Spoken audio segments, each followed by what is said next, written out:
두 번째 발표를 맡은 종합교통본부 임서연입니다. 앞에서 지금 너무 사회적으로 핫한 이슈로 설명을 해주셔가지고요. 네, 지금 박준식 박사님이 말씀하신 여기운송산업의 근로 여건과 경영 여건을 개선한 사항은 좀 당면한 지금 현안 문제라면 앞으로 다가올 차량 기술이라던가 데이터 기술, 플랫폼 기술, 무선 통신 기술의 발전으로 이 대중교통, 그러니까 모빌리티 서비스가 고도화되고 이럴 경우에 대중교통에 대한 서비스나 역할의 변화는 어떻게 될 것인지, 또 이러한 기술사회 여건 변화에 맞춰서 대중교통 정책은 어떻게 변화해야 될 건지에 대한 고민도 지금 이 시점에서 매우 중요한 이슈라고 생각이 됩니다. 그래서 전년도에 수행한 본 연구에 대해서 발표를 드릴 거고요. 오늘 발표드린 내용은 보시는 바와 같이 구성되어 있습니다. 자율주행 기술로 운전자들의 차량 이용에 대한 편의 개선이라던가 차량 제어가 보다 정밀해져서 도로의 용량이 증대되고 또 그 교통 운영의 어떤 효율성이 개선되는 아주 긍정적인 효과도 있겠지만 자율주행 차량과 공유교통이 이제 결합된다면 자가용뿐만 아니라 대중교통하고도 어떤 경쟁적 수단이 되고 또 수요가 이탈하는 어떤 잠재적인 파급 효과가 있을 수밖에 없습니다. 이러한 좀 가능성에서 앞으로의 미래 대중교통 운영 체계는 지금까지와는 다를 텐데요. 그러면 이것이 미치는 대중교통에 대한 영향 요인을 좀 사전 진단을 하고 효과적인 대응 방향이나 정책 방향을 모색해 보는 것이 본 연구의 배경이자 목적이었습니다. 먼저 이러한 영향 분석이나 어떤 결과에 대해서 말씀드리기 전에 간단하게 그 관련된 기술과 서비스에 대한 동향에 대해서 먼저 말씀드리겠습니다. 도로의 시험 운영 중심으로 자율주행 차량의 어떤 기능이나 성능, 신뢰성 이런 부분들이 이제 최근까지 검증이 됐고요.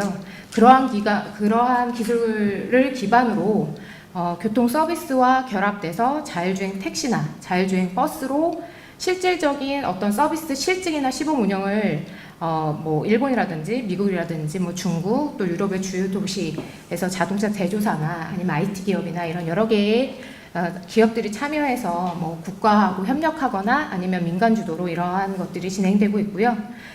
최근에 있어서 좀 주요한 부분은 각국에서 자율주행 기반 대중교통을 운영을 할 수 있는지 그 적용 가능성에서 검토하는 어떤 실증 시범 서비스가 많이 운영이 되고 있고, 우리나라도 판교 제로시티라던가 서울 DMC, 새만금 이런 쪽에서 자율주행 차량을 셔틀이나 버스나 자율주행 셔틀 버스나 대중교통을 운영하는 R&D 기술 개발이나 시범 서비스를 진행을 하고 있습니다.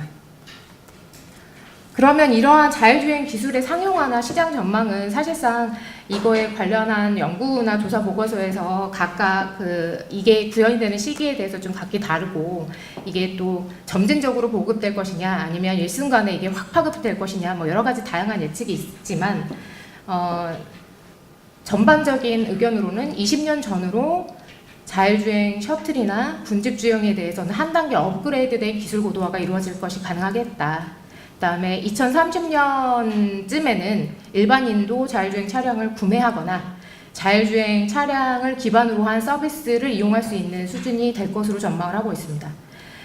이게 완전 자율주행이냐, 그러니까 운전자가 필요 없는 완전 자율주행이냐, 아니면 일정 부분 운전자의 개입이나 운전자가 있어야 하느냐라는 부분에 있어서는 이게 화물차냐, 버스냐, 일반 차량이냐, 또 각각의 구현되는 기능에 따라서 좀 혼재된 양상으로 이러한 기술들이 발전될 것으로 전망이 되고 있고요.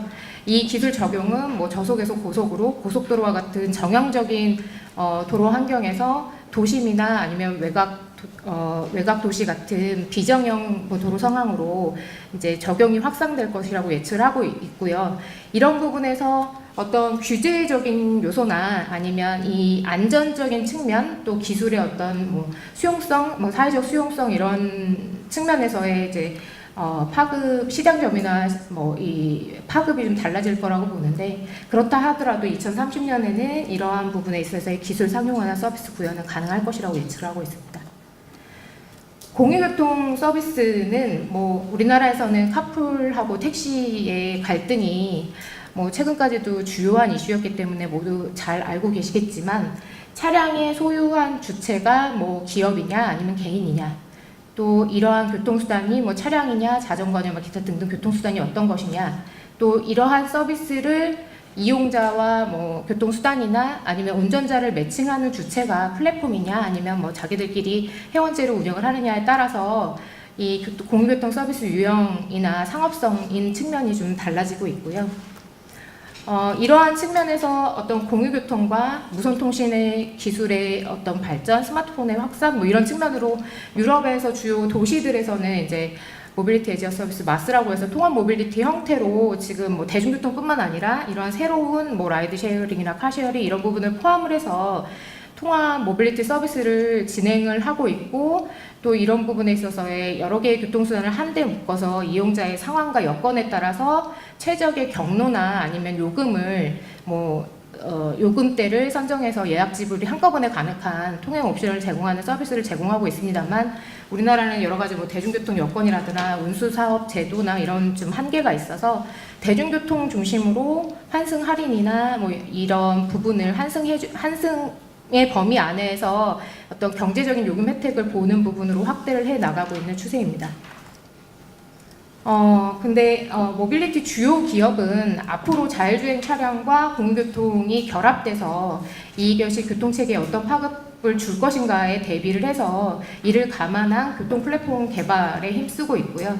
이러한 측면에서 이게 자율주행 상용화되는 기술의 수준이라던가 자율주행 차량의 어떤 가격 수준, 또 이것들이 운행할 수 있는 도로 환경이라든가 디지털 인프라의 구축 수준, 또 이거를 운행할 수 있는 규제적인 어떤 여건들이 어떻게 개선되느냐에 따라서 이 자율주행 차량의 시장의 보급과 공유교통 서비스의 확대는 좀 편차가 있겠지만, 앞으로 이러한 요소들이 교통체계에 영향을 미치는 부분은 매우 클 것이라고 판단이 되고요. 또 이러한 부분은 또 이게 대도시이냐, 대중교통 중심의 통행이냐, 아니면 중소도시나 아니면 외곽 지역이냐, 차량 중심의 통행이냐에 따라서 이 자율주행과 공유교통이 도입된 도시교통의 모빌리티 서비스 양상은 굉장히 다양해질 것이라고 예상이 됩니다. 그래서 그럼 앞으로 이러한 기술사회 여건 변화에서 대중교통 역할 변화나 영향의 정도는 어떻게 달라질 거냐에 대한 분석을 좀 실시를 했는데요. 보시는 바와 같이 이제 6개의 단계로 진행을 했고요. 자율주행 공유교통 시대 변화의 주요 요인들은 이제 주로 문헌이나 관련 연구를 통해서 저희가 이제 영향 요인들을 도출을 했고요. 국내의 도시 유형의 어떠한 대상 도시를 선정을 해서 이런 분석들을 진행을 할지, 그다음에 그 부분에서 가장 주요한 대별되는 거는 대중교통 통행 중심의 패턴을 보이는 도시와 승용차의 통행 수요가 더 많은 도시가 어떤 양상이 다른 결과를 나타낼 것인지 좀 비교해 볼 필요가 있어서 그런 부분을 좀 진행을 했고요. 일단 대중교통 구축 운영 전략에 대한 시나리오나 아니면 분석을 할 수 있는, 그러니까 분석 결과를 이제 진단할 수 있는 지표들로 이러한 시나리오를 좀 도출을 했고요. 그다음에 이런 부분의 시나리오별 변화 분석 지표로는 이게 공유 차량의 투입 비율이 변화함에 따라서 이 서비스를 확정하게 매칭할 수 있는 그 배차 확정 비율이 어떻게 달라지는지, 또 공유교통 서비스를 이용하는 사람들이 공유교통만 이용하는지 대중교통과 함께 이용하는지, 그다음에 공유 차량의 평균 재차 인원이 승용차보다 많은지 아닌지, 이런 부분들로 그 파급을 좀 진단을 해봤고요. 그다음에 도시 이용별로 대중교통 중심 도시와 자가용의 통행 중심 도시가 각각의 교통수단 분담률의 변화는 어떻게 달라졌는지, 또 도로의 그 차량 통행량의 변화는 어떻게 되었는지, 대중교통과 공유교통의 연계의 그러니까 이 통합 모빌리티의 효과라던가, 또 그 대중교통 버스 차량의 통행 시간의 그 신뢰성이 확보됐을 때는 어떤 긍정적인 효과가 있는지를 분석해 보았습니다. 그래서 앞서 설명한 대중교통 서비스의 주요 요인으로는 공유 차량이 적정하게 공급되어야지 자가용의 이용 수요는 줄이면서 대중교통의 이용률 대중교통 이용 수요의 이탈을 좀 줄이지 않을까. 왜냐하면 공유 차량도 차량이 많이, 그러니까 운영하는 차량이 늘게 되면 자가용이랑 똑같은 이용 패턴을 보일 것이고, 이게 이제 도로 운영에 긍정적인 효과는 아닐 것이기 때문에 이런 부분에 따라서 이 적정한 그 도시교통 요건에 있어서 적정한 공급 비율이 어떻게 되는지, 또 자율주행 차량이 공유교통과 결합됐을 때의 그 영향에 대한 결과는 어떤 효과가 있는지, 그다음에 대중교통과 공유교통을 통합적으로 연계를 해서 통합된 모빌리티 서비스를 제공을 했을 때는 어떠한 교통체계에 영향이 있는지, 그다음에 대중교통에서 자율주행 차량이라던가 아니면 대중교통을 좀 정시성을 확보하고 운행 시간을 신뢰도로 확보할 수 있는 인프라 투자를 했을 때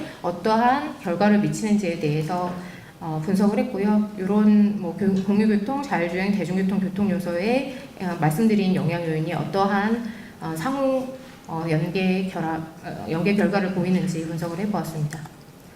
저희가 진행한 대중교통 영향 분석 시뮬레이션은 뭐 지금 보시는 슬라이드를 좀 참고하시면 될 것 같고요. 네. 그다음에 시뮬레이션에 앞서 설명드린 이러한 시나리오를 적용을 해서 조합을 해서 960회 이상의 시뮬레이션을 진행하고 그 결과 분석을 도출했습니다. 먼저 공유교통 공급 수준의 그 공급 차량의 증가에 따른 대중교통 영향 분석인데요. 그 왼쪽 하단에 보시는 바와 같이 그러니까 공유교통의 그 수요에 대응하는 차량을 뭐 10%, 25%, 50%, 100%를 적용을 했을 때 이 부분에 있어서의 그 그래프가 그 공유교통 차량의 그 평균 제차 인원이고요. 그 다음에 공유교통 이용자가 대중교통을 이용하는 비율이 그 막대기 하단의 그 초록색 비율인데요. 공유교통 차량이 많이 공급될수록 이제 거의 개인화된 차량을 이용하는 패턴을 보이는 것을 알 수 있었고요. 그 다음에 적정 수준으로 공급하지 않으면 대중교통과 함께 연계해서 이용하지 않는다라는 결론이 나왔습니다. 공유교통 도입 초기에 좀 적극적인 대중교통과의 연계 서비스 제공은 공유교통과 대중교통에게 모두 긍정적인 영향을 미친다고 볼 수 있습니다. 그리고 이런 부분에 있어서 그 대중교통과 공유교통이 그 함께 이용할 수 있는 좀 편리한 통합 연계 체계의 운영 가능한 어떤 환경을 제공을 한다면 그 적은 공유교통 차량으로 수요에 매칭할 수 있는 비율이 굉장히 많이 올라갑니다. 그래서 이 부분은 이제 각각의 교통수단의 개별적인 서비스가 아니라 상호 간에 적정한 역할 분담을 하는 이런 부분에 그 서비스 설계가 매우 필요하다는 것을 알 수 있고요. 그 다음에 여기서 이러한 부분에 있어서의 매칭의 또 다른 주요한 요소는 버스의 통행시간 신뢰성이 확보가 되어야지만 이 서비스 연계를 하는 데 있어서 이용자 이탈이 없다. 왜냐하면 내가 이용하고자 공유교통과 버스를 환승을 해서 이용하는 데 있어서의 이런 이런 뭐 대기 시간이라든가 물리적인 환승 시간이 15분 이상이 되면 공유교통 이용자는 대중교통을 이용하지 않는다라는 좀 결론이 나왔고요. 이러한 측면에서 그 도시 유형별로 대중교통의 수단 분담비가 한 60% 수준인 대도시와 또 자가용 이용 비중이 한 60% 수준인 그 도시와 저희가 이러한 조건에서 어떠한 이용 수요 변화나 그 도로의 승용차 통행량의 변화가 일어나는지 좀 각각 도시 유형별로 좀 분석을 해봤는데요. 대중교통이 60% 이상인 대중교통 중심의 어떤 대도시에서는 공교통 차량이 대중교통과 자가용 모두 수요의 감소에 영향을 미쳤고요. 이런 측면에서 이런 대중교통은 좀 적게 감소하고 자가용은 이런 공교통으로 수요를 전환시키는 효과적인 방법으로 반대로 자가용의 그 통행 수요가 높은 경우에는 이런 공교통 비중에 동교통에 운행하는 차량을 늘리더라도 대중교통에 대한 수요 이탈보다는 개인 차량의 어떤 그 수단 전환 효과가 훨씬 더 컸다는 결과가 나왔고요. 그다음에 이 부분에 있어서 버스 통행 신뢰성이나 이런 부분이 자가용 이용 비중이 높은 도시의 대중교통 수요 전환의 효과에 더 긍정적인 영향을 미친 것으로 나타났습니다. 그러면 이 부분에 이제 대중교통의 이용 수요가 높은 대도시에서 그러면 도로의 그 차량 통행량을 증가시키지 않은 방법으로 뭐가 있을까라는 측면에서 저희가 대중교통 통행 연계 서비스를 시행했을 때 버스 통행 신뢰성을 확보했을 때 그 영향을 분석을 했는데요. 왼쪽 그래프를 보시면 이게 이제 이러한 뭐 통합 연계나 이런 부분을 시행하지 않았을 때는 이 부분의 차량 통행량이 증가하는데 대중교통 통합 연계나 자율주행 차량 기반의 공유통 서비스를 했을 때는 이 도로의 그 차량 통행량을 일부 감소시킬 수 있는 그 긍정적인 효과를 얻었고요. 그다음에 이건 자가용 통행 중심에서는 더 큰 긍정적인 영향을 미치는 것을 알 수 있었습니다. 네, 뭐 버스 통행 신뢰성도 마찬가지고요. 그래서 저희가 그 시뮬레이션 분석한 결과를 좀 요약을 하자면 대중교통 수단 분담률이 높은 대중교통 공급 수준이 높은 대도시인 경우에는 공유교통 운영 비중을 늘리면 승용차 수단 분담률도 줄일 수 있지만 또 대중교통 수단 분담률도 감소하는 좀 영향이 있기 때문에 그 공유교통이 도시교통에 미치는 영향을 좀 모니터링해서 적정한 공유교통 공급 수준을 설정할 필요가 있겠다. 그리고 도로의 차량 통행량이 늘어나지 않도록 하려면 통합 모빌리티 구현이나 자율주행 기반 공유교통이나 버스 통행 신뢰성 확보 이런 순으로 좀 전략적 접근이 좀 필요하겠다라는 결론을 얻었고요. 자가용의 이용이 비중이 높은 도시의 경우에는 공유교통 운영 비중이 차량이 많아져도 승용차의 이용 비중이 획기적으로 줄기 때문에 도로에 영향을 미치는 부정적인 효과는 좀 낮았습니다. 그렇기 때문에 이러한 도시의 경우에는 공유교통 공급 수준 적절하게 좀 확보를 해서 대중교통과의 그 역할 분담을 좀 적정한 역할 분담을 할 필요가 있고요. 이럴 때는 대중교통과의 그 공유교통과의 그 뭐 좀 유기적인 연계가 이런 부분에 긍정적인 효과를 제고하는 데 있어서 영향이 크기 때문에 그 버스의 통행 신뢰성 확보를 하기 위한 물리적인 인프라나 이런 부분에 있어서의 좀 투자가 필요하겠다라는 결론을 얻었습니다. 그래서 우리나라에서 뭐 여러 가지로 이러한 뭐 미래의 기술 여건 변화에서 대중교통 정책을 어떻게 하냐, 뭐 이런 부분에 대응을 하자라는 거는 지금 당면한 현안 문제가 많기 때문에 지금 당장 이런 부분을 감안해서 정책 방향이랑 뭐 이런 운영 전략을 짜기는 좀 쉽지 않은 상황입니다. 그래서 이러한 부분에 있어서 기존의 대중교통과 공유교통을 통합하고 연계시키는 어떤 그 플랫폼을 기원하고 이 부분에 있어서 기존의 대중교통 서비스가 뭐 그 공급 수준이 높은 데와 이동권 확보가 하기에 좀 어려운 곳에 이원적인 접근을 통해서 낙후 지역이나 지방도시는 공공교통의 공유통도 좀 확대해서 이런 부분에 서비스를 할 수 있고 또 스마트시티나 이런 뭐 규제 프리존 같은 데서 우리나라의 한국의 실정에 맞는 자율주행 공유 대중교통 서비스 구현을 실질적으로 해보고 이에 적합한 제도 개선을 할 수 있는 방법을 좀 찾아야겠다. 그다음에 이러한 부분을 해보고 우리나라의 긍정적인 효과를 찾아서 이에 맞는 제도 개선을 시행을 해 나가면서 중장기적으로는 대중교통과 여객운송 산업 재편이 좀 필요한 사항인 것 같습니다. 그래서 이런 부분에 있어서 뭐 공유교통은 아무래도 지선 퍼스트 라스트 마일 서비스를 제공할 수밖에 없을 거고요. 간선은 아마 대중교통 기능으로 그 대용량 수송에 중심을 둘 수밖에 없을 것 같습니다. 그래서 이런 부분에서 앞서 설명드린 것과 같이 지역 맞춤형 교통 서비스 발굴을 위해서 이 공유교통을 적절히 좀 활용할 수 있고 이러한 기술 발전을 수용을 할 수 있으려면 뭐 스마트 도시 조성 및 산업 진행에 관한 법률이라던가 뭐 자율주행차의 뭐 기술 발전 로드맵 이런 측면에서 이런 실질적인 이러한 기술과 그 여객운송에 관련한 서비스들이 구현되고 운영될 수 있도록 어떤 특례 조항이나 규제 완화에 할 수 있는 부분이 좀 포함되어야 될 것 같고요. 중장기적으로는 여객운송 사업법에서도 이게 지역 여건이나 교통 여건에 따라서 유상운송 허용이나 이런 부분을 좀 공론화해서 논의를 해 나가야 될 상황인 것 같습니다.